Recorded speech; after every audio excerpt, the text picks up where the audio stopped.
view, like you would have topography available.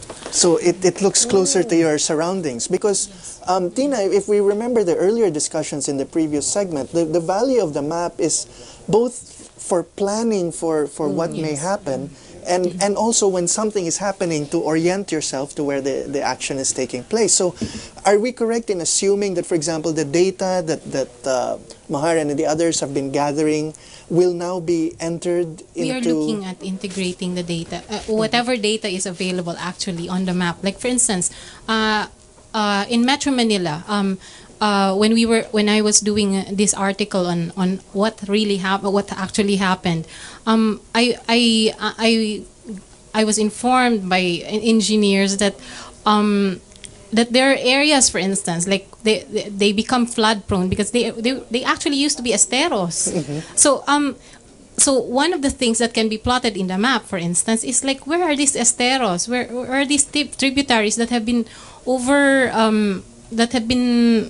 wiped away in the face of the earth by development? Because eventually, I mean, from my discussions with the geologists, what they've been saying is that eventually the water will reclaim its course, and this includes even the low-lying area. So this affects both. Your map, your whole map central is based on what map? We've actually started... Is there a standard map that is used by the country for whatever purpose it is? Definitely we start with standard maps like topographic maps coming from Namria, street maps coming from everybody, and then we integrate this with information like what NDCC would provide, or we're actually working with NDCC here. They're using our maps. We're working with the Philippine National Red Cross and they're providing information, and they're using this as a platform for knowing where their people are, where the disaster is, for deploying people. So the idea is to provide everyone, both the disaster management people, the media and the public, a common frame of reference, so we're literally all on the same page. Because we're seeing so much data, and we wanted to know, like, what do we do with this data? There's historical data on rainfall, and there's data from NASA on rainfall during Ondoy.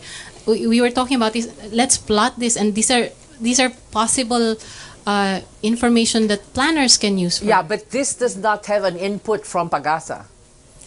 Not yet, but we could easily integrate that, you know, if because we have information on where some of the rain gauges are, and if those data, the data from the rain gauges are made live, we could easily put them on the maps. Like the Pag-asa might, for instance, use the map to trigger, like for instance, is the dam going to release water? Then Pag-asa can actually just send a text message to change the status of the dam icon. Tina, it was incredible, both for ABS-CBN.com when during Pepeng in particular, because they had developed the system, they were able to plot the extent of the flooding. That was the first thing everyone wanted to find out.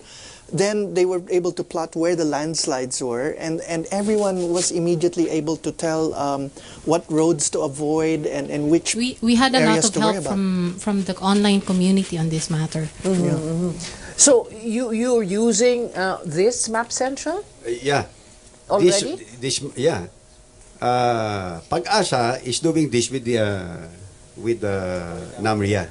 We have done a hazard mapping earlier because we have shifted to disaster preparedness from disaster response, and these ones are additional inputs because, for example, this can be interfaced with the GIS map, where you have these pins and it's color coded, and we know the relative depth for every level of rain. So if the main use is for land use planning.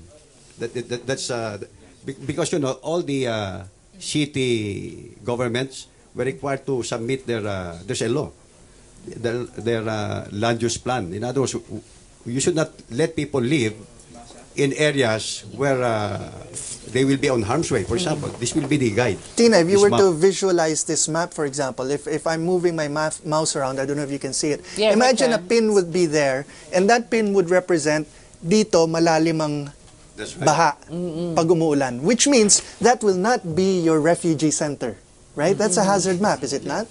And so that means don't go there if it starts raining, go somewhere else. And then you start plotting the roads. Or does it also become a basis for real estate developers not to start selling? It's infinite. Yes, it's infinite in terms basic of information. Yeah, It's basic information is that going to at be your challenged by fingertips. the lot owners and the landowners?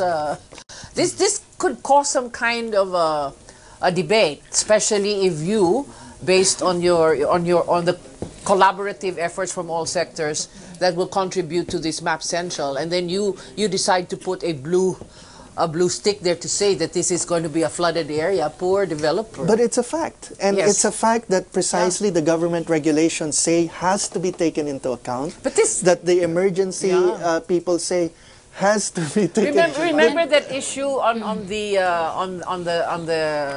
earthquake Marikina. fault, the Marikina fault. That has become an issue where a lot of real estate developers and lot owners actually questioned the validity and the integrity of all of those reports. Is that something that's going to be similar? Should you start putting all of those little blue dots? Putting the line of where the fault is easy to put on a map. As a geologist, it would be easy. One thing that's making this difficult is that people excavate and remove the traces of the fault, where the fault is. So by the time you get to where the fault is, you might find it difficult to find them because people has bulldozed the evidence. So that's one thing that's making this difficult. Okay. May I just read some comments again from our chat room from AAAs. Being wired should go beyond communication and media. We need to wire our government agencies, set up direction, alert, and alarm systems at identified hazard or high-risk areas. As the gensets and the spare batteries die, electronic devices become useless. At this stage, being wired is for those in unaffected areas, which will be the best source of response units. From Nirm, what if the house where you live in has no electricity? If, theoretically, we use high-tech equipment, how will the homeowners in disaster-prone areas get the information? What do you suggest? Okay, from Anonymous 14, wow.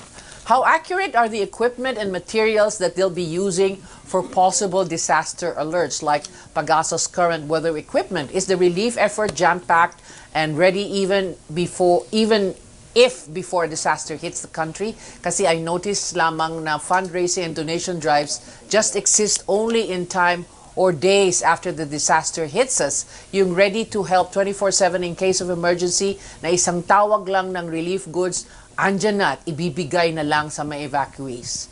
Please stay tuned. We'll have the final stretch of ANC Forum, Wired for Disasters, in a moment.